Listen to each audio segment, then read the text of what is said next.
Good evening friends. ఇవాళ నేను carrot చేయబోతున్నాను. క్యారెట్ కర్రీ నేను ఎలా చేస్తానో చూడండి. స్టవ్ వెలిగించి గిన్నె పెట్టుకొని దాంట్లో ఆయిల్ వేసాను. ఆయిల్ వేడెక్కింది. దాంట్లో ఉల్లిపాయలు వేసి బ్రౌన్ కలర్ వచ్చే వరకు వేగించాలి. ఇలా లైట్గా వేగిన తర్వాత పసుపు వేసుకొని మళ్ళీ ఒక 1 మినిట్ వేగనియాలి. పసుపు వేసి వేగించానండి. ఇలా వేగిన తర్వాత అల్లం వెల్లిపాయ వేసుకొని అల్లం వెల్లిపాయ పచ్చివాసన పోయేంత వరకు వేగించాలి. అల్లం వెల్లిపాయ వాసన పోయిందండి, పచ్చివాసన పోయింది. ఇప్పుడు క్యారెట్ ముక్కలు వేసి వేగనియాలి. క్యారెట్ ముక్కలు వేసి మధ్యలో కొంచెం కలియదిప్పాలండి.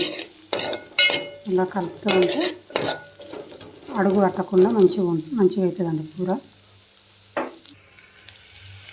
మధ్యలో కలుపుతూ ఉండాలండి పచ్చడి ఉడికే వరకు.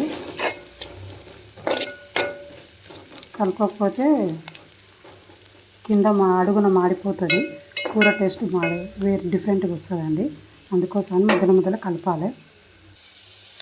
పచ్చళ్ళు 50% ఉడికినాయండి. పచ్చళ్ళు 50% ఉడికిన తర్వాత ఉప్పు కారం వేసుకొని కలపాలి. ఇదిగోండి ఉప్పు కారం వేసాను, కలుపుతున్నాను.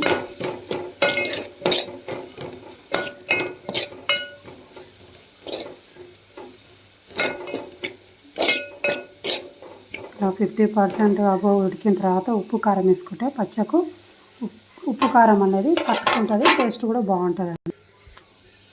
క్యారెట్ కూర రెడీ అయిందండి. దాంట్లోనే నేను ధనియాల పొడి, జీలకర్ర మెంతుల పొడి వేసి ఒక 1 మినిట్ ఉడకబెట్టి స్టవ్ ఆఫ్ చేయడమేనండి. ఇదిగోండి క్యారెట్ కర్రీ రెడీ అండి. మీరు కూడా ట్రై చేసి ఒకసారి ఎలా ఉందో కామెంట్ రూపంలో తెలియజేయండి. బాయ్ అండి.